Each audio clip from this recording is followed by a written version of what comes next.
নমস্কার। প্রতি শুক্রবারের মতো আজকেও শুক্রবার কবির সাথে কবিতা এই পর্বে অনুষ্ঠান শুরু হলো।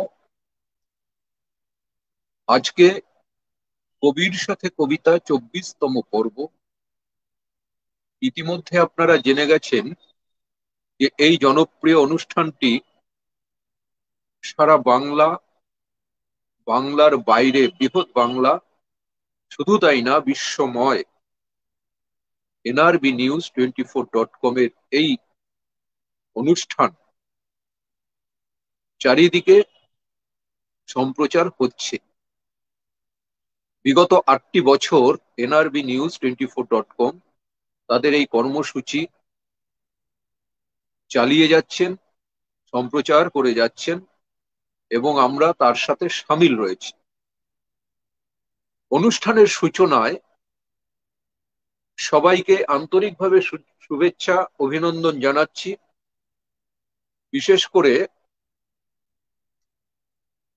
দেশ বিদেশের যারা দেখছেন সেই সকল সুধীজনদের এবং স্টুডিওতে গুণীজনদের শুভেচ্ছা জানিয়ে আজকে আমাদের অনুষ্ঠান শুরু করছি। যেটা অবশ্যম্ভাবী তা হলো আজকে অনুষ্ঠানে স্টুডিওতে যে গুণীজনেরা এসেছেন,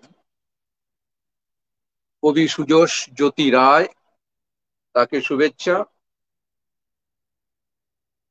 কবি সুযশ জ্যোতি রায় শুনতে পাচ্ছেন? আপনাকে শুভেচ্ছা জানাচ্ছি। কবি দিলীপ পাল, শুভেচ্ছা জানাচ্ছি। এবং বাচিক শিল্পী রীতা চক্রবর্তী, শুভেচ্ছা জানাচ্ছি NRBnews24.com পরিবারের পক্ষ থেকে এবং ব্যক্তিগতভাবে। আমরা সামিল হয়েছি নিছক কবিতা শুনবো, একটু গাল গল্প করব তা তো নয়। বাংলা সাহিত্য সংস্কৃতির এই মূল ধারায় আমাদের যে শিক্ষা, সাহিত্য, সংস্কৃতি বিশ্বময় সুনামের ধ্বজা বহন করে চলেছে, পরম্পরা, সেই সুনামের ধ্বজা সচল রাখায়, সক্রিয় রাখায় অবদান ইতিমধ্যে দৃষ্টান্ত স্থাপন করেছে NRBnews24.com। আমরা আড্ডা তো দেবই, আড্ডার সাথে সাথে কবিদের কবিতা লেখার প্রেরণা, বাচিক শিল্পী তার এই বাচিক জগতে আসার উৎস, সবকিছুকেই আমরা প্রশ্নে, জিজ্ঞাসায় রাখবো তাদের। যেটা অতীতে আমাদের 1 থেকে 24টি পর্ব এখন সম্পন্ন হবে আজকে। 23টি পর্ব যেভাবে আমরা অনুষ্ঠানকে সাজিয়ে তুলেছিলাম, তার সৌন্দর্য ছড়িয়ে পড়েছিল, আজও এই গুণীজনদের উপস্থিতিতে সেই সৌন্দর্য ছড়িয়ে পড়বে। কবিদের মুখাবয়ব, বাচিক শিল্পীর তার উপস্থিতি সেটা বুঝিয়ে দিচ্ছে। আমি এখন যাচ্ছি কবি দিলীপ পালের কাছে, যে কবি দিলীপ পাল এখন তার একটি কবিতা নিবেদন করবেন। তারপরেই যাব কবি সুযশ জ্যোতি রায়ের কাছে, তারপরে বাচিক শিল্পী, তার কাছে অনুরোধ থাকবে উপস্থিত দুই কবির একটি করে কবিতা তিনি নিবেদন করবেন। শুরু হোক কবি দিলীপ পালের কবিতা। নমস্কার। আজকের এই সুন্দর একটি অনুষ্ঠানে আমি উপস্থিত থাকতে পেরে আনন্দিত এবং গর্বিত। আজকের এই অনুষ্ঠান আন্তর্জাতিক পর্যায়ে যারা দেখছেন, শুনছেন, যে সকল প্রণম্য গুণীজন আজকের অনুষ্ঠানে সামিল হয়েছেন, তাদেরকে সশ্রদ্ধ প্রণাম জানাই। আজকের অনুষ্ঠানের আয়োজনকে সাধুবাদ জানিয়ে আমার একটি নিবেদন, আমার কবিতা জন্মের ঠিকানা। এই জন্মের ঠিকানা খুঁজতে খুঁজতে অবশেষে পৌঁছে গেলাম শুষ্ক এক বালুর চরে। জীবনের ফেলে আসা অবিনাশ যে এখন রিক্ত তৃণের ক্ষীণ, তার চোখে গভীর নিরাশার ঘরে কত ফুল ঝরে গেছে অবহেলায়, কুড়ির বৃন্ত থেকে না দেখা ভোরে। কত মায়ের বুক শোকতাপহীনে অশ্রু যমুনা শুকিয়ে গেছে সাগর সীমায় উড়ে। মাটির গভীরে নারীর শিকড় সিক্ত হতে টেনে চলে জল। সে জানে না কেমন উপর দাঁড়িয়ে থাকে দেহ শক্তির কাণ্ডের বল। সব সুখ দুঃখে মিশে থাকে মাটি, শুধু ক্ষমা চেয়ে যায় বাবর। নমস্কার।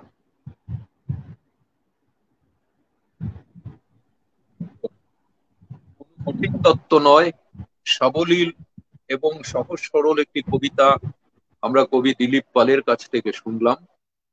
এবং এখন আমরা যাব কবি সুজোষ জ্যোতি রায় তার কাছে। কবি সুজোষ জ্যোতি রায়কে অনুরোধ করছি আপনি আপনার একটি কবিতা এখানে লিখেন। শুরু। একটা ছোট্ট কবিতা বলছি। সবাইকে আমার নমস্কার, আমার শ্রদ্ধা জানাচ্ছি। যারা শুনছেন, যারা পরিচালনা করছেন, সবাই প্রত্যেকের প্রতি রইল আমার অকৃত্রিম শ্রদ্ধা। একটা ছোট্ট কবিতা পড়ছি, শোনা যাচ্ছে তো? হ্যাঁ। দিনান্তে। দিনান্তে সোহাগায় সোনা গলে ভালো, সোহাগেও গলে হতভাগা। মন যদি সোনায় রাঙালো, যথার্থই সোনায় সোহাগা। সূর্য বুঝি অস্তাচলে এসে ভোরের আবহে দেয় উঁকি, এলোমেলো মুগ্ধতায় ভেসে আবোল তাবোল আঁকিবুকি। সময়ের আনাচে কানাচে আছে যত অসুখ বিসুখ, বোধ সে কি আশা নিয়ে বাঁচে, এখনো হলো না নান্দিমুখ। এ যুদ্ধটা নিষ্ফলাই থাক, জ্বালা থাক রিক্ত তার ক্ষতে, ভয়ার্থ লোভের নির্বাক শিখণ্ডী সাজালে কেন রথে।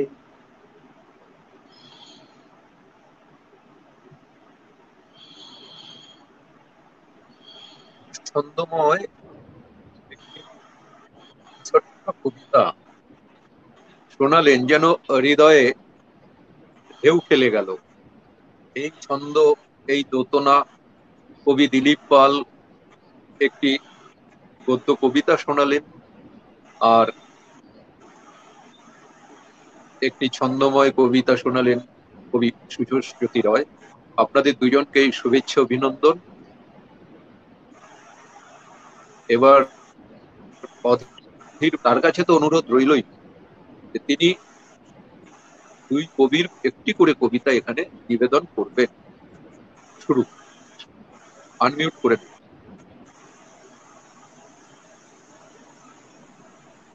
আমার নাম রীতা চক্রবর্তী।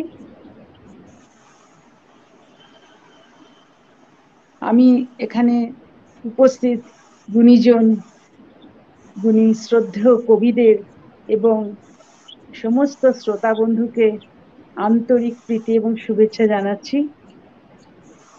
আমি আজকে প্রথমেই কবি দিলীপ পালের একটি কবিতা বলছি। কবিতাটির নাম তুমি বীর সিংহ। চোখের জলটা ফেলতে পারি বলে বারবার ফিরে আসি তোমার কাছে। তোমার সাগর চোখে এখন আর দেখি না জল ঝরে পড়ে। তোমার সাথে প্রতিদিন প্রতিক্ষণে দেখা হয় বর্ণ পরিচয়। সত্যের প্রসাদী ফুল দিতে পারি বলে ডাকি সারাক্ষণ চৈতন্য মনে। তোমার সাথে দেখা হবে বলে কতবার গেছি বীরসিংহ আর কারমাটারে। তুমি ফিরিয়ে দাও সময়ের কথা ভেবে, কি জানি বলে তাই ফিরে আসি চলে। আমি তো জানি প্রথম হাতে খড়ি দেখানো পথ, নারীর স্বাধীনতা জ্ঞান শিক্ষা দীপ্ত চেতনার সেবা এখনো বাতি ঘর হয়ে জ্বলে থাকে, তবু তাকেই ঘিরে পোড়া গন্ধ বর্ণমালাকে নিভে দেয় আলো। নমস্কার। আমি এখন দ্বিতীয় কবি কবি সুযশ জ্যোতি রায়, তার একটি কবিতা আমি চেষ্টা করছি আবৃত্তি করবার, কবিতা পাঠ করবার। ভালোবেসে সুখে নিভৃত যতনে, নামটি লেখার আগে যেন সুখ বড় বিকল্প নির্ভর। কোনো একদিন মুগ্ধ মনের মধুর পূর্বরাগে ভাসাবে যখন স্বপ্ন সওদাগর, বুঝে নিও ঠিক সুখ তৃপ্তিতে ঘাটতি না ধরে কেউ। অজানা যেটুক না হয় অচেনা থাক, অনুরাগ রাঙা বালুচর যদি ভাঙে সমুদ্র ঢেউ, অনুভূতি থাক স্বভাবত নির্বাক। এসব ভেবেই কেটে যাবে দিন, সময় নিরুদ্দেশ অমরাবতীর নিবিড় অন্বেষণে, সচ্ছলতার ধৃষ্ট প্রলাপ রেখে যাবে তার রেশ। আদর ও দাগের আরণ্য শিহরণে শুধু অসহ্য হিসেব নিকেশে বোধ কি বন্দি থাকে, সনাতন তারে বাধা সুবদ্ধ সুরে, নিঃসংকোচে উড়াও মনের সুচেতন ইচ্ছাকে, অনিরুদ্ধ সে থাক না আকাশ জুড়ে। নমস্কার।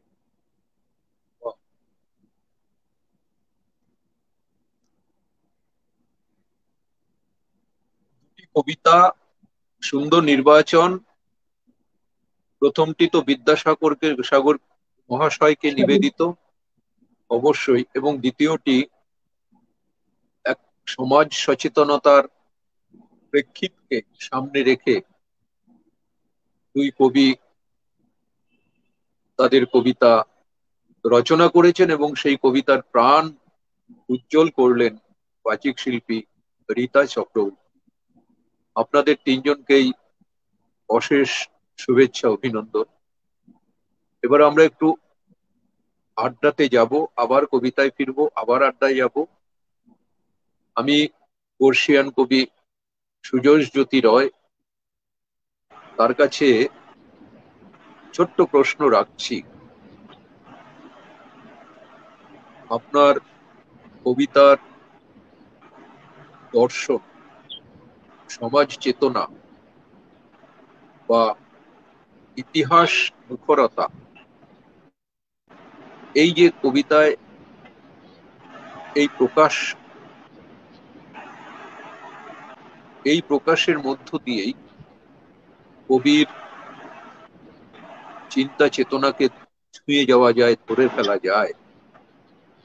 আপনার কবিতা লেখার সময়টুকু ফিরে দেখার ইচ্ছা রইল। আপনার কোন সময়ে আপনি কবিতার জগতে পদার্পণ করেছেন, আপনার অনুপ্রবেশ ঘটেছে, এবং কোন প্রেরণায় আপনার কবিতার সৃষ্টির এই চলন, এই প্রশ্ন আপনার কাছে রইল। আপনি নিশ্চিতভাবে আপনার মতো করে উত্তর সাজাবেন।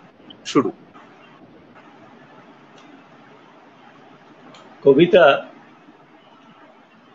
কবিতা আমি লিখতাম একদম ছোটবেলা থেকে, একেবারে শৈশব থেকে বলতে পারেন।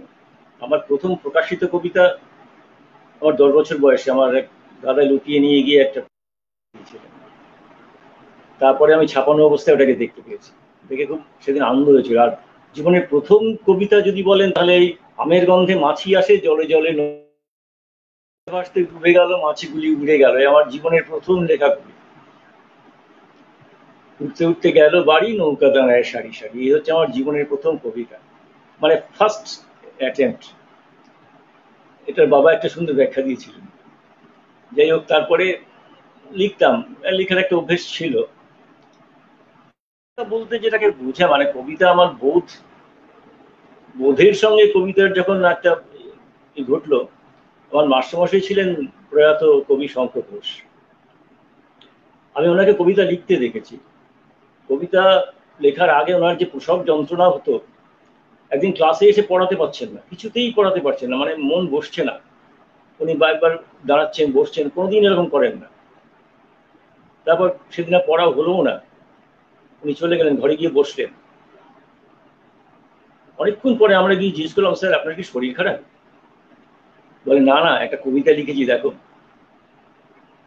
কবিতাটা পড়ালেন। কবিতাটা হচ্ছে, সোজা হয়ে নেমে পড়ুন মশাই, সরু হয়ে উঠে নেমে পড়ুন মশাই, চোখ নেই চোখে দেখতে পান না, ছোট হয়ে যান সরু হয়ে যান, আর কত ছোট হব ঈশ্বর ভিড়ের মধ্যে দাঁড়ালে, আমি কি নিত্য আমারও সমান সদরে বাজারে আড়ালে। কবিতাটা পড়লাম, মানে উনি তখন শ্যামবাজারে থাকতেন, বাসে করে আসতেন ইউনিভার্সিটিতে। আস্তে আস্তে ওই চাপের মধ্যে বোধহয় কোনো কথাটা ওনাকে কেউ বলেছে, ওনার খুব প্রাণে লেগেছে। সেই সময় উনি একটা কবিতা লেখার কথা ভেবেছেন। আর শেষ 4 লাইনটা আমাকে বললো কেমন হয়েছে, আমি বললাম শেষ 4 লাইনটা আমি জীবনে ভুলবো না।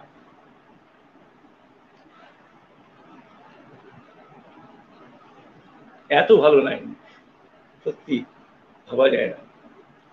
সেই থেকে আমার মনে হলো আমিও মানে এইরকম লিখবো, এইভাবে আমার লেখার চেষ্টা করেছি, কিন্তু হচ্ছে না। ওই পর্যায়ে ওইখানে পৌঁছতে পারছি না।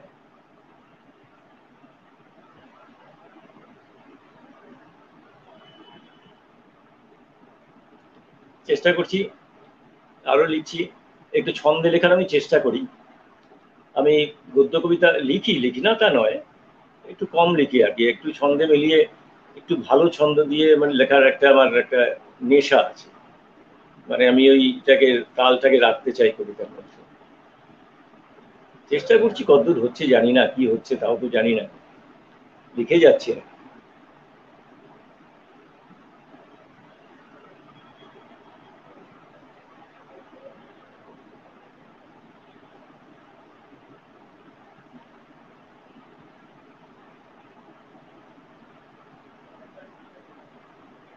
শোনা যাচ্ছে? শুনতে পাচ্ছি না তো। ওনার কথা শুনতে পাচ্ছি না। না না না, আমার আনমিউট করে রেখেছিলাম। হ্যাঁ, হ্যাঁ, এবার ঠিক আছে। আমি আনমিউটে ছিলাম। বলছি যে সুন্দর, হ্যাঁ, মার্জিত এবং পরিমিতি বোধ বজায় রেখে আপনি সুন্দর কথা সাজালেন, সুন্দর উত্তর পেলাম আমরা। এবং আপনি বলে দিলেন যে শৈশব থেকে আপনার কবিতার আগ্রহ এবং ছাত্র জীবন থেকে আজও পর্যন্ত আপনার এই নিরলস, এই অকপট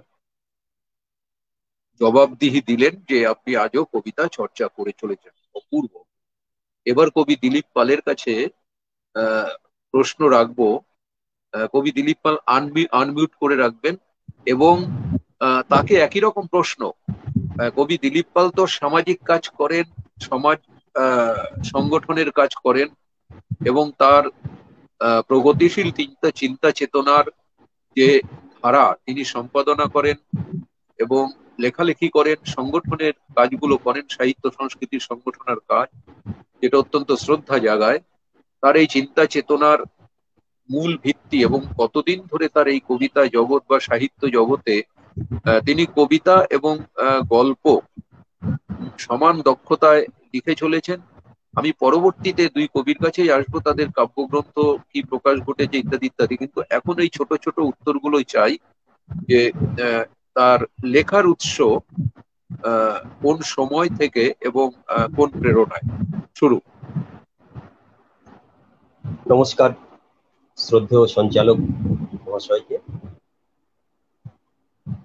আজকের খুব একটি গুরুত্বপূর্ণ প্রাসঙ্গিক আলোচনায় আমাকে এই মুহূর্তে করতে বলেছেন। লেখালেখি বলতে আমি একজন মূলত খেলাধুলা জগতের লোক। সেখান থেকে যখন চাকরি হয়ে যায় তার আগে স্কুল কলেজে ছোট ছোট লিখতাম, খুবই ছোট ছোট। কিছু কিছু পত্রপত্রিকায় তখন প্রকাশিত হতো, সেগুলো স্কুল কলেজের যে পত্রিকাগুলো আছে সেইগুলোতেই বেরোতো। তারপরে যখন খেলাধুলাটা করতে পারছিলাম না বা করাতে পারছিলাম না, সেই সময় আমি সাংস্কৃতিক প্ল্যাটফর্ম তৈরি করি। সেই জায়গায় সুকান্ত মেলা দীর্ঘদিন ধরে আমি করে এসেছি সংগঠক হিসাবে।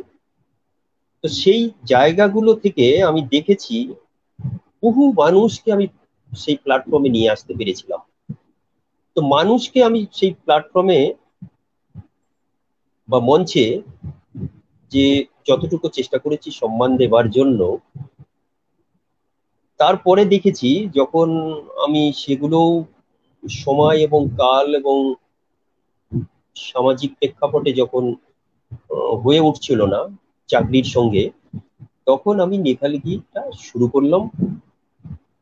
সেটা খুব বেশি দিন নয়। তো যাই হোক, তখন থেকে আমি ধারাবাহিক আমার স্কুল কলেজ লেভেলে সময়ে যে পড়াশোনা না করেছি তার চাইতে বেশি পড়াশোনা এখন করি আমি। সেই জায়গা থেকে কবিতা, গল্প, ছোটদের লেখা এবং সংগঠনের থেকে আমি প্রতি মুহূর্তে মানুষের কাছ থেকে শেখার চেষ্টা করি এবং কে কি বলছে, কোন দর্শন থেকে বলছে, কোন জায়গা থেকে বলছে, আমি আমার কবিতায় কি লিখব, কাদের জন্য লিখব, কেন লিখছি, সেই জায়গাটা আমি তৈরি করার চেষ্টা করি। কারণ কবিতা তখনই একটি কবিতা হয়ে উঠবে আমার দৃষ্টিভঙ্গিতে যে সমাজ এবং শাসকের কথা যখন বলবে, নিপীড়িত বঞ্চিত মানুষের কথা যখন বলবে কবিতার মধ্যে দিয়ে, কবিতায় পারে একমাত্র যেটা শাসকের কথা বলতে এবং মেরুদণ্ড সোজা রাখার কথা বলতে পারে, সত্যের কথা বলতে পারে, প্রকৃতি নিয়ে গভীর ভিতরে চলে যেতে পারে, সমুদ্র গভীরে যেতে পারে, আকাশের কণার মধ্যে ঢুকে যেতে পারে। এই জায়গা থেকে আমি স্বাদ আস্বাদন করতে চেষ্টা করি এবং মানুষের সান্নিধ্য পেতে চেষ্টা করি। বাহ বাহ, বোঝা গেল। বোঝা গেল খুব সুন্দর যে প্রান্তিক মানুষদের নিয়ে, বিপন্ন মানুষদের নিয়ে, নিপীড়িত মানুষদের নিয়ে কবির চিন্তা চেতনা আজও অক্ষুণ্ণ এবং সচল। এই পরিবৃত্তে কবি দৃষ্টিপাত কবির দৃষ্টিপাত এবং কবি দৃষ্টি রেখেছেন। হ্যাঁ, কবিদের তো এটাই থাকে।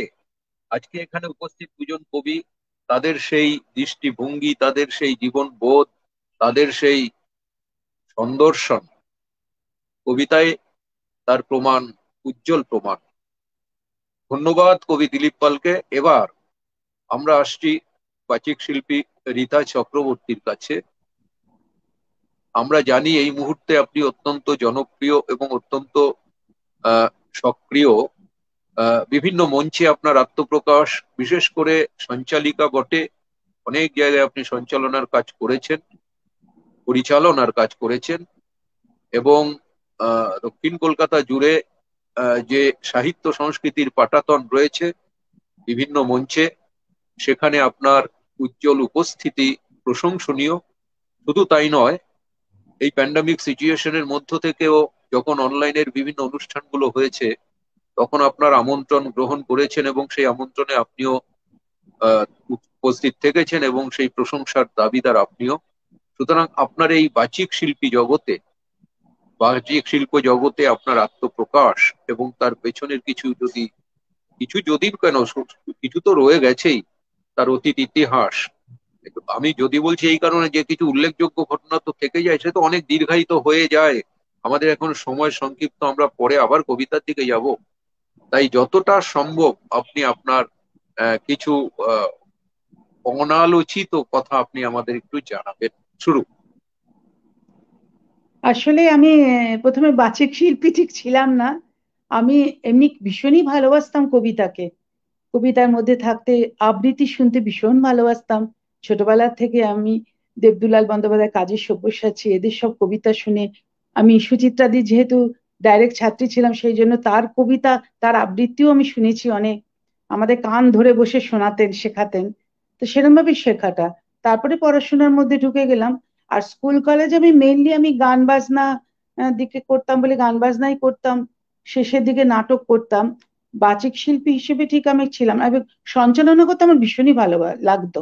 বরাবরই আমার ভীষণই ভালো লাগতো ভাষ্য পাঠ করতে, শ্রুতি নাটক করতে, আর সঞ্চালনা করতে। তো সেইভাবে আমি কলেজ থেকে, মানে স্কুল থেকে মোটামুটি আমি করছি এটা। তারপরে আমি বাচিক শিল্পী হলাম আমার যখন মাঝে একটুখানি আমার শারীরিকের জন্য আমার গান বন্ধ হয়ে গিয়েছিল। বন্ধ হয়ে গেল একদমই, কথা বলাই বন্ধ হয়ে গেছিল, আমি কথা বলতে পারতাম না আসলে। একে ব্লিচিং পাউডার আর একটু অক্সিলিক অ্যাসিডের ইয়েতে হয়েছিল, গলাটা ক্র্যাক করে গেছে এবং চোকড হয়ে গেছিল। তারপরে আমি অনেক ইএনটি কে দেখাই। তারপরে আমার ইএনটিরাই বলেন, বড় বড় ইএনটি, তারাই বলেন যে আপনি আবৃত্তি এবং নাটকের জগতে আসুন, তাহলে আপনার গলার ভয়েসটা বেরোবে, গলাটা আপনার একটু পরিষ্কার হবে। তখন থেকে আমি আসি, সেটাও আমার বিবাহিত জীবনের পরে আসি আমি, অনেক পরে। তখন আমি আমাকে যদি ইউনিভার্সিটি বলেছিলেন আমার, আমি কম্পারেটিভ লিটারেচারের মেয়ে, ওখানে আমার যারা ছিলেন নবনীতাদি বা মানবেন্দ্র বন্দ্যোপাধ্যায় প্রত্যেকেই বলেছিলেন করার জন্য, কারণ ইউনিভার্সিটিতে রেগুলার করতাম প্রোগ্রাম, বলেছিলেন। কিন্তু তখন আমি এই বাচিক বিভাগে আসিনি, তখন গান নাচ এসব নিয়ে থাকতাম। তারপরে আমি তো গলার জন্যই এলাম মেনলি। তারপরে আমি 4 বছর ধরে আমি কাজল সুর মহাশয়, ওনার কবি নাট্যকার, ওনার কাছে আমি আছি, ওনার কাছে শিখছি। এবং তারপরে না আবৃত্তি বাচিক জগতে এসেছি, এবং ওনারাও আমাকে ভীষণ উৎসাহ দেন। আমি এই চ্যানেলেও আগে অনেকবার প্রোগ্রাম করে গেছি। আমার ভীষণ ভালো লাগে, আমি নিজে, আমি যত না কেউ শেখায় বা বলেন, আমি নিজে মানে চেষ্টা করি নিজের ভেতরে যে ফিলিংসটা, যে অনুভূতিটা, সেখান থেকে বলা। যে মানে কোনো একটা কথা বা লাইন, যে সেরকম পার্টিকুলার কারো কাছে সেরকম ভাবে দেখে শিখি না বা ভাবি না বা করি না, আমি নিজের ভেতর থেকে যতটুকুন পারি সেটা চেষ্টা করি বলা। সেরকম ভাবেই আমার এইভাবেই বাচিক জগতে আসা, এরম ভাবে। আমার এখন ভীষণ ভালো লাগছে এই জগৎটাকে, সুন্দর কবিদের শুনলাম। কবিতা পড়তে। বেশ সুন্দর শুনলাম যে কাউকে অনুকরণীয় নয়, নিজস্বতা এবং মৌলিকতা নিয়েই আপনি আছেন, এটাই তো বাঞ্ছনীয়। তবে হ্যাঁ, কখনো কখনো অনেক সময় গুরুবিদ্যা নিয়েও অনেক শিক্ষক, প্রশিক্ষক বা গুরুদের ধারা বহন করে সেই পথ অনুসরণ অনেকেই করেন, কিন্তু সেটা অন্য ধারা। বিশিষ্ট বাচিক শিল্পী রীতা চক্রবর্তী সুন্দরভাবে বললেন। আমাদের দেখতে দেখতে 28 মিনিট 29 মিনিটের মধ্যে আমরা চলে গেছি, আধ ঘন্টায় হয়েছে। এবার আমরা আবার কবিতায় ফিরে যাই। আমরা একটি করে কবিতা শুনবো। প্রথমেই শুনি কবি সুজস্ রায়। আপনি এখন এখন একটি কবিতা আমাদের শোনাবেন। শুরু।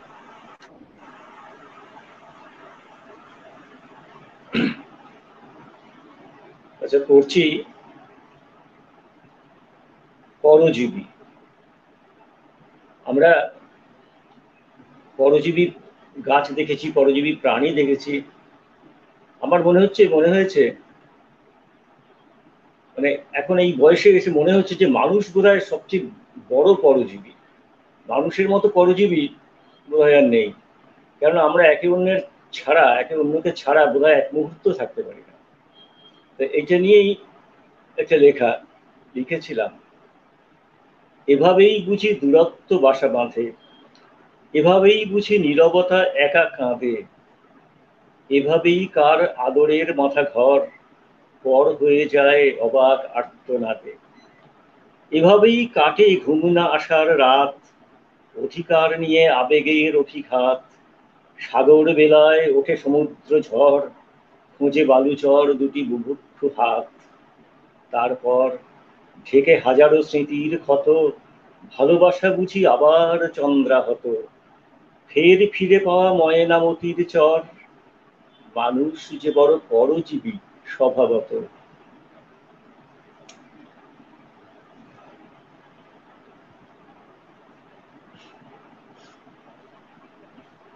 ছোট ছোট কবিতার মধ্যে কত গভীরতা রয়েছে, সত্যি খুব ভালো লাগে। আমি এবার যাচ্ছি কবি দিলীপ পালের কাছে। কবির কাছে একটি কবিতা আমরা শুনতে চাইছি। শুরু।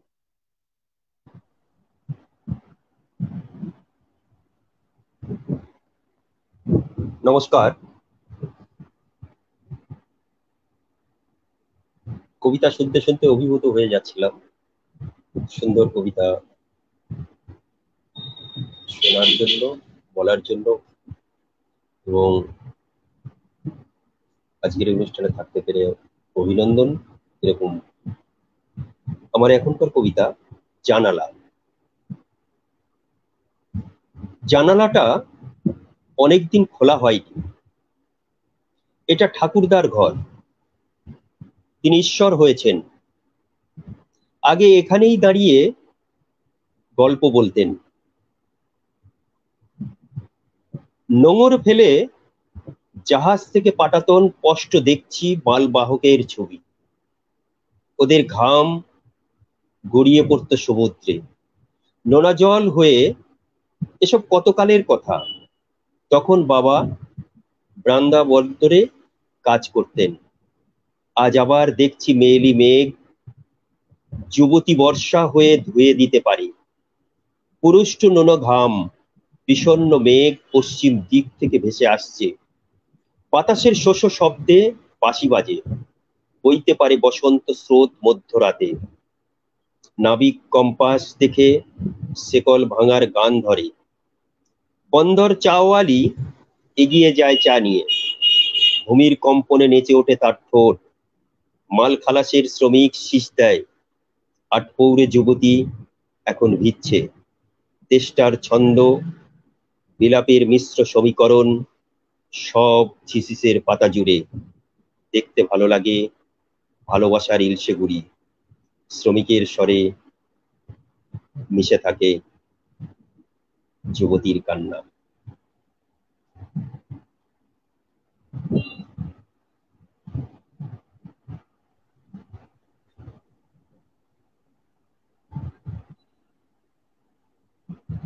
সেই বিপন্নতার সুর কবিতার মধ্যে এবং জাগ্রত চেতনা। আমরা তো অনেক সময় বলি যে সবার উপর সব অধিকার কবির, সভ্য পৃথিবীর পরম শহীদ তিনি। সভ্য পৃথিবীর শহীদ তো তারাই যারা শিল্প চেতনায় রয়েছেন, যারা জাগ্রত চেতনায় রয়েছেন, এবং যারা নিরুপায় মানুষদের দিকে দৃষ্টিক্ষেপ করে রয়েছেন, যারা সমাজ সভ্যতাকে রক্ষা করে চলেছেন। তারা সৃজনশীল, তারা নাট্যকর্মী, তারা আবৃত্তি শিল্পী, তারা কবি, এবং তারা গঠনমূলক জীবনকেই নিজেদের মতো করে এগিয়ে নিয়ে চলেছেন, এবং তারা সমাজ সভ্যতাকে রক্ষা করে চলেছেন। তাদের মধ্যে আমাদের বাংলার শুধু নয়, সারা পৃথিবী জুড়ে এই ধরনের মানুষ আছেন চিন্তা চেতনায় উদ্বুদ্ধ। সেই মানুষদেরই জয়গান আমরা করব, কবিরাও করবেন, এবং যারা অনুষ্ঠান দেখছেন তারাও তাদের মতো করে মন্তব্যগুলো পেশ করে পড়ছেন। আমরা জানি যে এই অনুষ্ঠানটি হয়ে যাবার পর আমাদের একটা সঞ্চয় হয়, যে সঞ্চয়টা ভিডিও, এবং ইচ্ছা খুশি আমরা সেই ভিডিওটি আজকেও দেখতে পারবো, আবার বহু বছর বাদেও দেখতে পারবো। এটা একটা সঞ্চয়, এবং এই সঞ্চয়ের মধ্য দিয়ে আপনারা যে আপনাদের এই উপস্থাপনা করছেন, আপনাদের এই আহ উপস্থিতি, উজ্জ্বল উপস্থিতি, এটাও একটা ইতিহাস হয়ে রইল, ইতিহাস হয়ে থাকবে। খুব ভালো লাগলো। এবার যাচ্ছি বিশিষ্ট বাচিক শিল্পী রীতা চক্রবর্তী আপনার কাছে, যে ওই স্বাভাবিকভাবেই সেই যে আপনার নির্বাচনে দুইজন কবির একটি করে কবিতা আপনি আমাদের শোনান। শুনুন।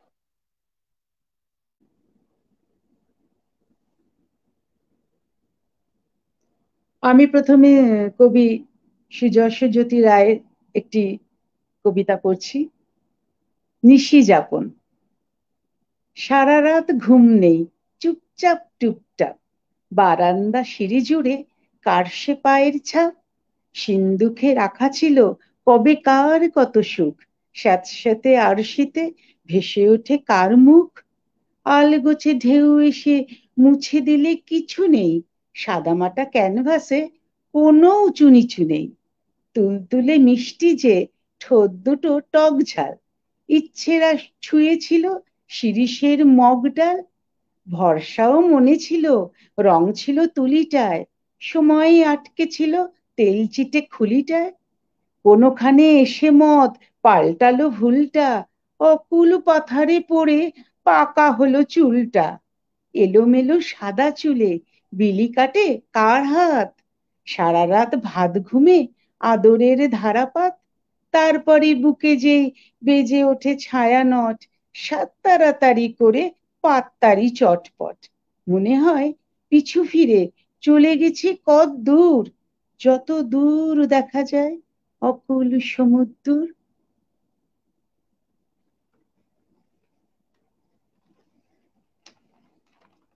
এরপরে কবি আমাদের দিলীপ পাল রচিত একটি কবিতা পড়ছি। এটি আমার মনে হয়েছে সব বয়সের জন্যই খুব প্রযোজ্য। রং পেন্সিল, কবি দিলীপ পাল। আঁকো আঁকো কবি, যত পারো আঁকো, পেন্সিল রঙে বেঁধে রাখো সাঁকো। আঁকো আঁকো চাঁদ মামা আর রবি, টেনে দাও তুলি ভরে দাও ছবি। দম বন্ধে পড়ে থাকি তোমাদের বাক্সে, কখনো সখনো বের করো টাস্কে। কত যে জীবন যন্ত্রণা ফুটপাত বেগার, আঁকা হোক তার মুখ খবর রেগার। আঁকো আঁকো ছবি যত পারো আঁকো, গাছপালা পাখিদের মন খুশি রাখো। নদী বয় বালি কয় সমুদ্রে যেতে চাই, ধুয়ে যাক ব্যর্থ ব্যথা, ব্যথা ভেসে চলো যাই। এই রং পেন্সিলে পৃথিবীর মুখ এঁকেছিলে, খুলে দাও জানালা পাখির মুক্তি দিলে। এই বেলা মন ভোলা তার চোখে আলপনা, খুঁটে খায় যেন সবাই এই তার কল্পনা। নমস্কার।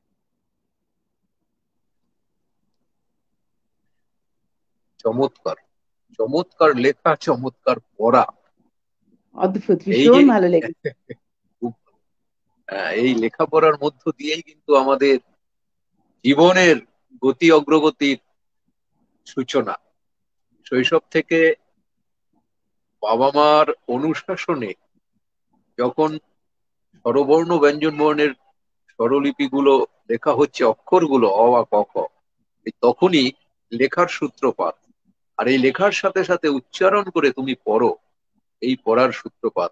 এই পড়া এবং লেখা এবং লেখা এবং পড়ার এই যে রিলেশনটা আজও এই পরিণত বয়সে আপনি আমি আমরা সকলে এই ধারাটাকে ছুঁয়ে আছি, ধরে আছি এবং প্রবহমান। তাই নদী যেমন প্রবহমান থাকে, তাই নদী উচ্ছল থাকে।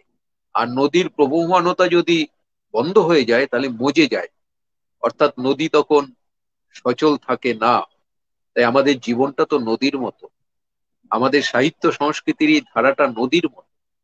এই নদীর উচ্ছলতা, কিন্তু আমরা যেন বানভাসী হতে না পারি। বানভাসী হওয়ার দরকারও নেই, সবকিছু মাত্রা রেখে চলতেই হয়।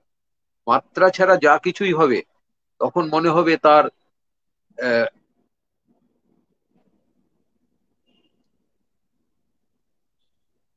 দৈন্যতা প্রকাশ করা।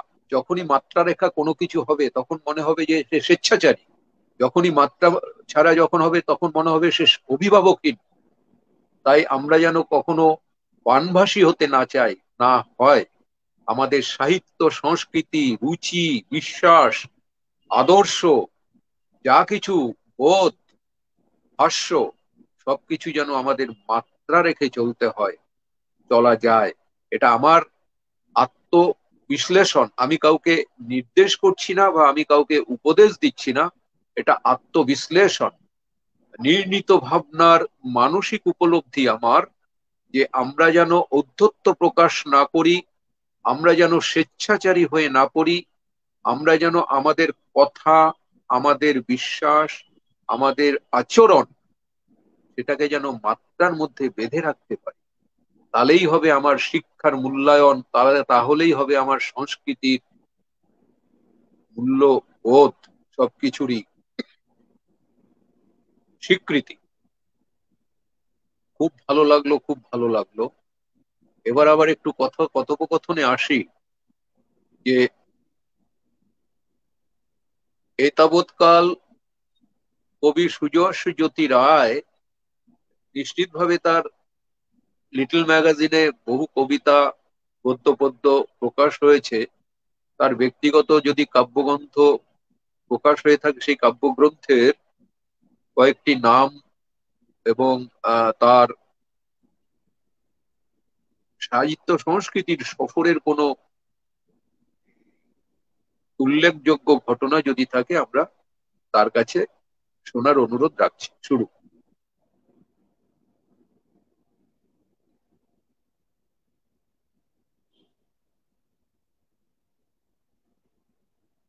মিউট করা, শুনতে পাচ্ছি।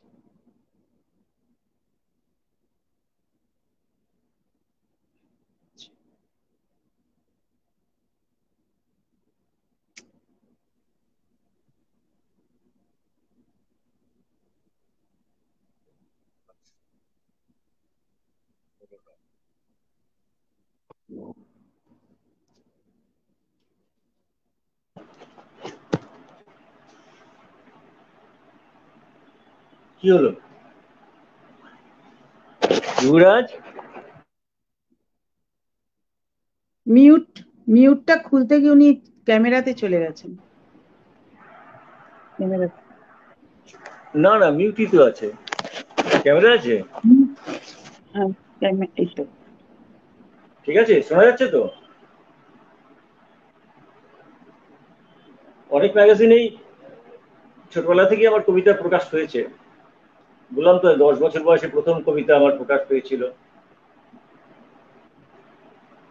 তারপর এখনো অনেকে নিয়ে যায়। আমাদের এখানে আকিঞ্চন বলে একটি পত্রিকা আছে, ওরা রেগুলারই নেয় আমার বই।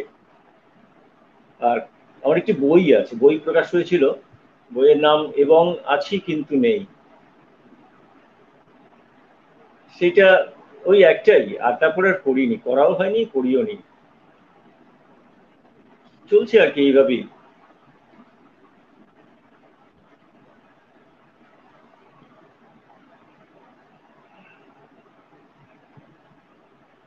আপনার কার্পণ্যতা নেই কথা বলায়, কিন্তু কোথাও যেন একটা দ্বিধা কাজ করছে। আমি জানি আমি জানি অরুণ ভট্টাচার্য সম্পাদিত আকিঞ্চন পত্রিকা সহ হ্যাঁ পূর্ব পুটিয়ারি, কুদঘাট, টালিগঞ্জ জুড়ে বহু পত্র পত্রিকা প্রকাশ হ্যাঁ হয়। কেননা আমি 40 বছর 4টি দশক লিটল ম্যাগাজিন আন্দোলনের সাথে সম্পৃক্ত এবং নিজস্ব পত্রিকার সম্পাদনার দায়বদ্ধতায় রয়েছে। কিন্তু অনেক আপনি যে পত্রিকা। বলতে যাচ্ছেন যে কোথাও, আমি দুটো প্রশ্নের উত্থাপন করেছিলাম। প্রথমত, আপনার কাব্যগ্রন্থ যদি থাকে বা লিটল ম্যাগাজিনে কোথায় কোথায় লিখেছেন, এই মুহূর্তে হয়তো স্মরণে না আসতেই পারে, আকিঞ্চনের কথাটাই উল্লেখ হয়েছে, কিন্তু ঘরোয়া বা বাইরের কোনো উল্লেখযোগ্য কবি সম্মেলন, লিখছি সাহিত্য সম্মেলনে আপনার আমন্ত্রণ যদি কিছু মনে থাকে একটু ছুঁয়ে যাবেন। হ্যাঁ, অনেকেই এখানে জোড়াসাঁকো চলমান সাহিত্য পরিষদ এই করে আমাকে অনেকবার ডেকেছে। তারপর আমি বলাকার নামে একটা এর সঙ্গে যুক্ত আছি, সেখানে আমাকে, আমি পরিচালক মন্ডলীর মধ্যেই আছি, আরো অনেকগুলো গ্রুপের সঙ্গে আছি, সেখানে আমার কবিতার করা হয়, ওরা করে নেয়, চলছে ধন্যবাদ। এইভাবেই এমনি। ঠিক আছে, ধন্যবাদ। আপনার কথা শেষ হলো। এবার আপনার কথার সাথে আমি একটু সংযোজন রাখি যে মুম্বই আলাপচারিতা একটি অনলাইনের অনুষ্ঠান হয়। এই অনলাইন অনুষ্ঠানে মুম্বই আলাপচারিতায় আমি সংশ্লিষ্ট রয়েছে এবং এখানেও আপনি কখনো কখনো কবিতা পাঠিয়ে আপনি পুরস্কৃত হয়েছেন, এবং সেটা হয়তো আপনার স্মরণে বা স্মৃতিতে ধরা দিচ্ছে না, আমি বুঝে নিয়েছি। এই বোঝার থেকেই কিন্তু আমি বলছি যে আপনার কার্পণ্যতা নেই বা কোথাও দ্বিধাও কাজ করছে না, কিন্তু বয়সের নিরিখে আপনাকে হয়তো সেই স্মৃতি সঙ্গ দিচ্ছে না। যাই হোক, ঠিক আছে, ধন্যবাদ কবি সুজস জ্যোতি রায়কে। এবার কবি দিলীপ পাল। দিলীপ পালের কাছে আমার প্রশ্ন যে আপনি যেমন বড়দের লেখা লিখছেন, আপনি ছোটদের লেখাও সমানভাবে দুহাতে লিখছেন। নিখিল ভারত শিশু সাহিত্য সংসদ একটি সর্বভারতীয় চিলড্রেন অর্গানাইজেশন, লিটারারি অর্গানাইজেশন, যেখানে আমি সম্পৃক্ত রয়েছি এবং সম্পাদক কবি বন্ধুবর স্বপন পাল রয়েছেন, এবং সর্বভারতীয় সভাপতি রয়েছেন বিশিষ্ট শিশু সাহিত্যিক, ছড়াকার, গ্রন্থ প্রণেতা, সংগঠক আনসারুল হক। আমি এত কিছু জানি বলেই আমি দিলীপ পালের কাছে জানতে চাইছি যে ইতিমধ্যে আপনি ছোটদের গল্প লিখে পুরস্কৃত হয়েছেন এবং অত্যন্ত সম্মানের অধিকারী হয়েছেন, কবিতা, কাব্য সংকলন, এবং আপনি হাওড়া জেলার সাঁতরাগাছি অঞ্চলেও বইমেলা এবং কবি সম্মেলনের আয়োজক, অন্যান্য সংগঠনের সাথে সম্মিলিত থাকে। তা আপনার কথাগুলো আমি বলে দিচ্ছি না, আমি ধরিয়ে দিচ্ছি সূত্র, যে আমরা খুব অল্প সময়ের মধ্যে আপনার কাছে জানতে চাইছি যে আপনার সাংগঠনিক কাজের ধারা, আপনার এ পর্যন্ত গ্রন্থের গ্রন্থ প্রকাশের কতটা সঞ্চয় রয়েছে, তার কিছু নাম ইত্যাদি আপনার কাছে জানতে চাইছি। শুরু।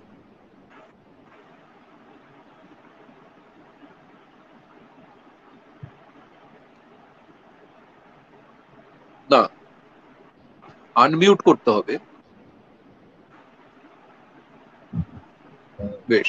প্রথম একটি কাব্যগ্রন্থ বের হয় রাংকার আড়ালে, বড়দের কবিতা। তারপরে আসামে শিলচরে 19 মের আমন্ত্রণে গেছিলাম, ওখানে একটি বই প্রকাশ হয়, ছোটদের ছড়া, মেঘের দেশে আলোর ছড়া। তারপরে প্রকাশ হয় কবিতা পৃথিবীর ক্যানভাস। তারপরে শ্রমের ফেরিওয়ালা গল্প। তারপরে ছোটদের ছোট গল্প, নিজেরই ছোটদের ছোট গল্প, এগুলো সব প্রকাশিত গল্পগুলোই প্রকাশ হয়েছে। তারপরে আরেকটি ছড়ার গ্রন্থ প্রকাশ হতে চলেছে, এবং সেই সাথে আপনার 50টি ছোট গল্পের একটি সংখ্যা নিজস্ব ব্যক্তিগত বই বেরোবে, এবং 12টি বড় গল্প দিয়ে একটি বই বেরোবে। এবং সবচেয়ে যেটা আমার কাছে আনন্দের ব্যাপার, এবং সেটা সঞ্চালক শ্রদ্ধেয় বরুণ চক্রবর্তীও জানেন, যে আমার একটি উপন্যাস এই শারদীয়া সংখ্যায় প্রকাশ হচ্ছে।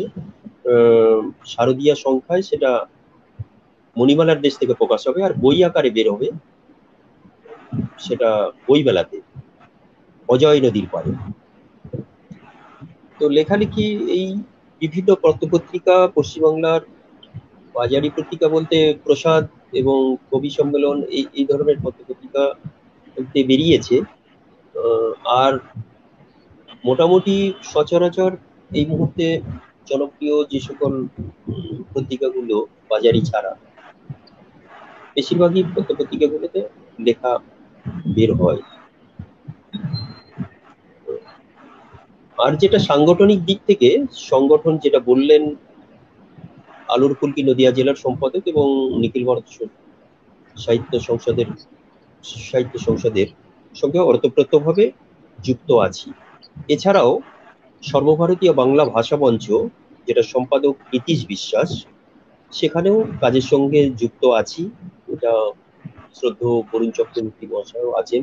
কারণ ভাষা আন্দোলন, ভাষা কর্মী হিসাবে ভাবতে এই ভালো লাগে যে বাংলা ভাষার যে আরতি, যে বেদনা, স্কুল কলেজের পাঠ্য আজকে উঠে যাচ্ছে। পশ্চিমবাংলার বিভিন্ন স্কুল থেকে, যেসব স্কুলে বাংলা পড়ানো হতো ইংলিশ মাধ্যম বা অন্য মাধ্যমগুলোতে, সেগুলো এখন আর পড়ানো হচ্ছে না। এবং সারা ভারতবর্ষের বহু জায়গায়, বহু স্টেটে যেখানে বাংলা পড়ানো হতো, সেখানে আর বাংলা পড়ানো হয় না। এই একটা আরতি আমাদের আছে, বেদনা আমাদের আছে। তো সেই জায়গা থেকে আমরা যদি একটু এগোতে পারি, বাংলা ভাষা যারা চর্চা করি তাদের নিয়ে আন্দোলন করতে পারি, সামিল হতে পারি, এই জায়গাটা আমাদের থাকবে। সর্বোপরি সংগঠন এবং কে এগিয়ে নিয়ে যাওয়া, এবং লিটিল ম্যাগাজিনকে এগিয়ে নিয়ে যাওয়ার জন্য প্রাণপাত থাকবে। আমার সম্পাদনা একটি পত্রিকা হয়, সেটা হচ্ছে শব্দসেনা সাহিত্য পত্রিকা। এই বলে ধন্যবাদ।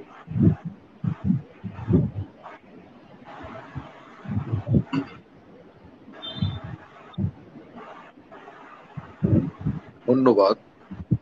ধন্যবাদ কবি দিলীপ পালকে। হ্যাঁ, যে কথার সূত্র ধরে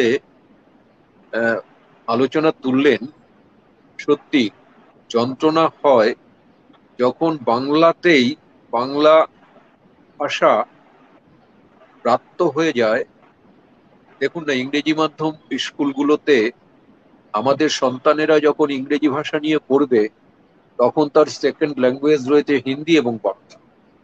অথচ অনেক ছাত্র তাদের অভিভাবকের নির্দেশ অনুযায়ী তাদের বাংলাকে ব্রাত্য রেখে তারা অন্যান্য ভাষাগুলোকে দ্বিতীয় ভাষা হিসেবে গ্রহণ করছে। এই নয় যে বাংলা ভাষার সাথে কোনো ভাষার দ্বন্দ্ব বা বিভেদ রয়েছে। আমরা ভাষায় এক, আমরা ভালোবাসায় এক, আমরা মানবতায় এক। এটা বাংলা ভাষার আমাদের কবিদের উচ্চারণ। সুতরাং আমরা যেমন সার্বিকভাবে আমরা সর্বজনীন, আমরা সখ্যতায়, আতিথেয়তায়, আন্তরিকতায় বলীয়ান বাঙালি হিসেবে, বাঙালি জাতি হিসেবে। সুতরাং বাংলা ভাষাকে যদি আমি আমার হৃদয়জাত না করতে পারি, আমার রক্তজাত আমার মাতৃভাষা, সেই ভাষা কোথাও যদি অবহেলিত হয়, কোথাও যদি অবদমিত হয়, এই যন্ত্রণা রাখার জায়গা কোথায়? তাই এই যে NRBnews24.com এর এই আয়োজনের মধ্য দিয়েই তো এই বাংলা ভাষার চর্চা অনুশীলন চলছে। এটা তো একটা বড় মাধ্যম এবং বড় শক্তি, এখানে বড় প্রচারের প্রসারের একটা বিরাট মাধ্যম। এই শক্তি অর্জন আমাদের প্রজন্ম, আমাদের শিশু সন্তানরা গ্রহণ করবে। এই প্রসঙ্গে আমি একটু কথা বলি, যে এরপরে তো মাননীয়া রীতা চক্রবর্তীকে আসতে হবে। এই প্রসঙ্গে আমি একটু কথা বলি। NRB নন রেসিডেন্সিয়াল বেঙ্গলি, যেই বাঙালিরা সারা পৃথিবী জুড়ে তাদের নানা রকম পেশায় নিজেদের মাতৃভূমি ছেড়ে পৃথিবীর বিভিন্ন দেশে রয়েছেন, সেই সব মানুষ, যে কেউ ব্যবসায়ে, কেউ শিক্ষা জগতে, কেউ চাকরি জগতে রয়েছে, সেই বাঙালিদের আপন একটি চ্যানেলই হলো NRBnews24.com। এটা হলো ওয়ার্ল্ড প্রেজেন্টেড এনআরবি নিউজ।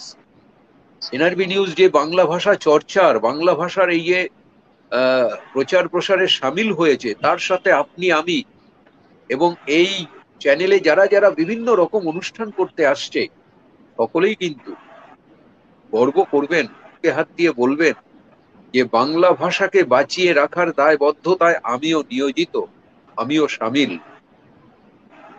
দেখুন, NRBnews24.com 8টি বছর ধরে এই অনলাইন অনুষ্ঠান করছে। শুনলে কেমন বিস্ময় জাগে। এই অনলাইন অনুষ্ঠান বিগত 3টি বছর ধরে যতটা জনপ্রিয়, তার থেকেও 5 বছর আগে এই অনলাইনের কাজ করে চলেছে এনআরবি নিউজ। গত 3 বছর ধরে মানুষ যখন গৃহবন্দী হয়ে গেল করোনার দাপটে এবং কোয়ারেন্টাইন বা এই লকডাউনের পরিস্থিতিতে, মানুষ যখন দিশাহারা, একাকিত্ব, মানুষের মধ্যে কি হয় ত্রাহি ত্রাহি রব, মৃত্যুর পরোয়ানা চারিদিকে, পরিজন প্রিয়জনের মৃত্যুর খবর, সেই সময় মানুষ বড় একা, মানুষ কাঁদছে। তুমি মানুষের পাশে গিয়ে দাঁড়াও। এই মানুষের পাশে এসে দাঁড়িয়েছে এই অনলাইন চ্যানেলগুলো। এবং এই 3 বছরেরও আগে আরো 5 বছর ভাবুন, এনআরবি নিউজ অনুষ্ঠানগুলো করে চলেছে। আজকে এনআরবি নিউজের যে সম্প্রচার হয়, প্রতি বৃহস্পতিবার সম্প্রীতির আসর, প্রতি সোমবার গানের ওপারে, প্রতি শনিবার শিশুদের অনুষ্ঠান, প্রতি রবিবার সকালে কিডস টাইম। দেখুন, ভাষার সাথে কোনো দ্বন্দ্ব দ্বিধা বিভেদ নেই, এবং প্রতি শুক্রবার কবির সাথে কবিতা। আজকে আমরা এই আলোচনাটুকুর সুযোগ পেলাম কবি দিলীপ পাল। তিনি সর্বভারতীয় একটি সংগঠনে যুক্ত রয়েছেন, শিশু সংগঠনে, এবং ঐকতান। আমি এখানে সেই মানুষটির কথা উল্লেখ করব যিনি নিবেদিত প্রাণ। আমরা তো অনেকে বলি ঘরের খেয়ে বনের মোষ তাড়ানো, আজকে এই ধরনের মানুষরা আছে বলে সমাজ সভ্যতার ভারসাম্য টিকে আছে, এবং এই মানুষরা আছে বলেই আমি মাথা উঁচু করে গর্বের সাথে কথা বলতে পারি। আর এই মানুষরা যখনই নিষ্ক্রিয় হয়ে পড়বে, তখন ওই পোকা মাকড় কীট পতঙ্গ, তাদের দাপট, তাদের ঔদ্ধত্য সাংঘাতিক ভাবে বেড়ে যাবে। তাই এই পোকা মাকড়, এই কীট পতঙ্গদের কিছুটা নিবৃত করার জন্য প্রহরীর বেশে পথিকৃত হয়ে মাননীয় নীতিশ বিশ্বাসের মতো মানুষেরা রয়েছেন, যিনি কলকাতা বিশ্ববিদ্যালয়ের রেজিস্ট্রার ছিলেন, যিনি একাধারে গ্রন্থ প্রণেতা, বাংলা ভাষা, বাংলা জাতিকে যেন কোনো অবদমনে শিকার হতে না হয় তার জন্য তিনি অনিদ্র, জিতনিদ্র। তাই বলছিলাম, নবজাগরণের পথিকৃৎ রাজা রামমোহন রায় যে কথা বলেছিলেন যে তোমার ঘরের সেই জানলাটাকে খুলে রাখো যেই জানলা দিয়ে বাইরের রোদ ঢুকে তোমার ঘরটাকে আলোকিত করে রাখতে পারে, আর সেই জানলাটা বন্ধ করে দাও যেই জানলা ড্রেনের পাশে, নর্দমার পাশে, যেখান থেকে কীটপতঙ্গ পোকামাকড় তোমার ঘরকে দূষিত করবে। আমাদের এই চিন্তা, আমাদের এই প্রগতিশীল চিন্তা চেতনা, এই উন্নয়ন, সবকিছু আত্ম উন্নয়ন হলে কিন্তু আমি অন্যের উন্নয়নকেও সমর্থন জানাতে পারবো। আমার হৃদয় যদি স্বচ্ছ থাকে, আমার দৃষ্টিভঙ্গি যদি মানে সুদূর প্রসারী হয়, সৌন্দর্যময় হয়, তাহলে আমার দৃষ্টি সেই বাগানের সাজানো ফুল বাগান, ফলের বাগান, আলোর দিকেই আমার দৃষ্টিপাত হবে। যাই বলছি, যে যে কাজ তারা করেছেন সেই মানুষদেরও এই প্ল্যাটফর্ম থেকে শ্রদ্ধাটুকু জানাচ্ছি। প্রাসঙ্গিক আলোচনা তো করতেই হলো। এবার মাননীয়া রীতা চক্রবর্তী, তার কাছে আসবো, যে তুলনামূলক সাহিত্যের আপনি ছাত্রী, তুলনামূলক পঠন পাঠনে আপনি মাননীয় মানবেন্দ্র বন্দ্যোপাধ্যায়ের সান্নিধ্য পেয়েছেন, নবনীতা দেবসেনের সান্নিধ্য পেয়েছেন, তারপরে তো অনেকেই এখানে এসেছেন, তার আগে বুদ্ধদেব বসু, বা কখনো কখনো এখানে এসেছেন আমাদের অমিয় দেব, নরেশ গুণ। অমিয় দেব। হ্যাঁ, এই মানুষগুলো তো বিরল প্রজাতির মানুষ, ভাবা যায় না। তো তুলনামূলক সাহিত্য পঠন পাঠনে, শিক্ষা প্রতি আপনি পঠন পাঠনে আপনাকে জাতীয় আন্তর্জাতিক পড়াশুনোর নিমগ্নতায় থাকতে হয়েছে। তা আমার তো একটা কৌতূহল জাগছে মুহূর্তে, যে আপনি মারাত্মকভাবে পাঠমগ্ন, আপনার পড়াশুনোর গভীরতা তো আছেই, কিন্তু আপনার এই পড়াশুনোর গভীরতা থেকে একবারও কি আপনার ইচ্ছা জাগেনি যে কলম ধরি এবং কিছু লিখি? আপনি বলার আগেই আমি বলে দেই যে হ্যাঁ, অজান্তে আপনি অনেক কিছু লিখেছেন, অনেক আহ, আহ, ভাষ্য পাঠ আপনি রচনা করেছেন নিশ্চিতভাবে। কখনো কখনো গীতিয়ালেখ্যর এই ভাষ্য পাঠ এগুলো করতে হয়েছে যেহেতু আপনার দক্ষতা রয়েছে, যোগ্যতা রয়েছে। আর আপনি তো যোগ্য কারণে, এই কারণে এই যোগ্য থেকে আজকে এখানে আপনার উল্লেখযোগ্যতার প্রমাণ, যে মানুষ যোগ্য থেকে উল্লেখযোগ্য হয়। তাই বলছি, আপনার কিছু কথা আমাদের শোনার। শুরু করুন। আপনাদের কাছে কিছু কথা বলা মানে খুব আমার ধৃষ্টতা, মানে আমি ঠিক মানে উপযুক্ত কথা বা ভাষা মানে পাচ্ছি না বলার মতন। কি বলতে হবে ঠিক বুঝতেও পারছি না। তো আমি আমার একটি কবিতা বলতে পারি আপনাদের, জানি না আমি বাচিক শিল্পী হিসেবে কতটা কি করতে পেরেছি বা কতটা পারি করতে, সেটা সম্বন্ধে আমার নিজস্ব সম্যক ধারণা নেই। সেরকম আমার নিজের কোনো ধারণা নেই। অন্যরা যদি বলেন, আপনারা সবাই যদি বলেন ভালো তো ভালো, তাহলে ঠিক আছে। তা আমি একটা কবিতা পড়ে শোনাতে পারি, চেষ্টা করছি। কেমন বুঝি কেমন আছো বন্ধু? ভালোই আছি। কতটা ভালো? থমকে খানিক ভাবনা উদাস মনে। কতটা ভালো? সত্যি তা কে জানে। সেই তো সেই চেনা শহর, চেনা মুখের মানুষজন, চেনা পথেই সকাল সাজে পেটের তাগিদে ভ্রমণ। বদলে যাওয়া জীবন পথে গ্রাস করা যত ব্যস্ততা, সময় কোথায় হিসেব রাখি ভালো থাকার মাত্রা। বেসুরোই ভালো থাকায় আজ কেন মন জেরবার, কোথায় যেন ময়লা জমে, তাল কাটে বারবার। তাকিয়ে দেখি সমুখ পানে ধুলায় ধূসরিত শহর, তবু উপেক্ষিত পরিবেশ, ব্যস্ত জীবন, কে রাখে সে খবর? স্তব্ধ করে বৃক্ষ ছেদন, নতুন করে করো রোপণ, ময়লা জমা হৃদন্তর কেমন করে করি শোধন? শুদ্ধ চেতনার উন্মেষের তরে সেদিনই বসে ধ্যানে, কলুষিত হৃদয় তীব্র বেগে এদিক ওদিক পানে। দেহের ব্যথা মনের ব্যথা একযোগে ভিড় করে, হেসে লুটোপুটি সর্বশক্তিমান বলে বুঝি বাছারে, ভালো আছি, ভালো থেকো, রইল শুভেচ্ছা বন্ধুবর। ওই মুখের কথায় কি জানি, সত্যি বলে কি অন্তর। তালে তাল দিয়ে তবু আগামীতে হই সচেতন, বিশুদ্ধ শ্বাসে ভরুক না হয় নব প্রজন্মের এই জীবন। বাহ, একটি সুন্দর একটি ভাষা বলেছে, দেহের ব্যাপার। খুব ভালো লাগলো। অসাধারণ। এই যে আমরা এতক্ষণ আলোচনা করছিলাম, প্রতিটি কবিতার পরে পরে যে বিশ্লেষণ হচ্ছিল, বিশুদ্ধ চেতনা, বিশুদ্ধতা যদি মন না থাকে তাহলে তো অন্ধকারের আহ বিলীন হয়ে যেতে হবে।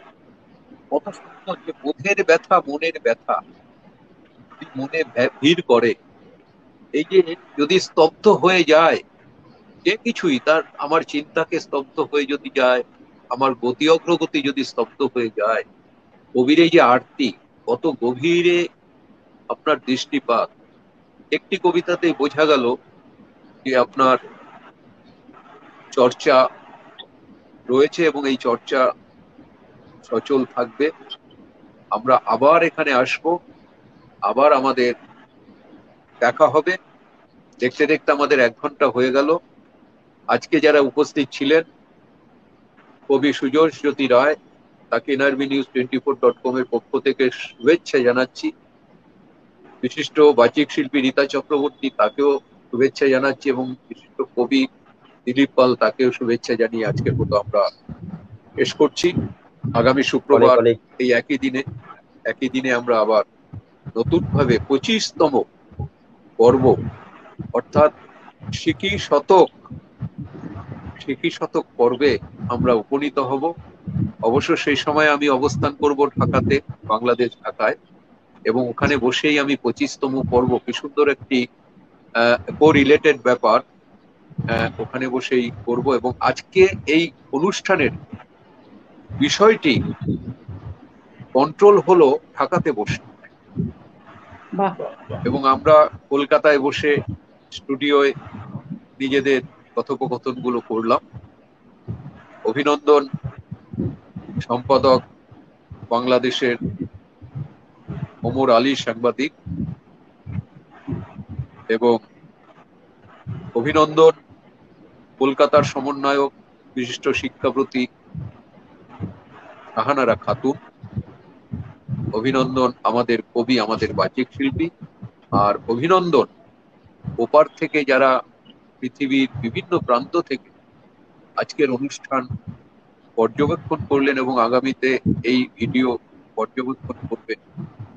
সবাইকে শুভেচ্ছা অভিনন্দন জানিয়ে আজকের মতো শুভরাত্রি। সবাই ভালো থাকবেন, সকলের ভালো হোক। শুভরাত্রি। আপনাদের 6 তারিখে আমন্ত্রণ থাকলো কলকাতা বিশ্ববিদ্যালয়ের সংহতি ভবনে আহ বিশ্বকবি রবীন্দ্রনাথ ঠাকুরের প্রয়াণ দিবস উপলক্ষে। সেই দিন 2 দিন আগেই 6 তারিখে আমরা অনুষ্ঠানটা করব সর্বভারতীয় ভাষার মঞ্চের তরফ থেকে। বরুণদাকেও বলবো এবং যারা আছেন তাদের সকলকে আমন্ত্রণ রইল 3টের সময়। আমাদের প্রশ্নটা হয়েছিল কিন্তু দিলীপ পাল ঠিক আছে। তো আমাদের 1 ঘন্টা অতিক্রান্ত হয়ে গেছে। তাহলে আমি একটু পর্যালোচনায় যাই যে এখানে এসে কবি দিলীপ পালের কেমন লাগলো 2 মিনিটে অল্প কথার মধ্যে। আমি সত্যি কথা বলতে কি, শুধু অনুষ্ঠান নয়, সঞ্চালকের যে বিশ্লেষণ ভঙ্গি এবং বিশ্লেষণের গভীরতা, সেই জায়গা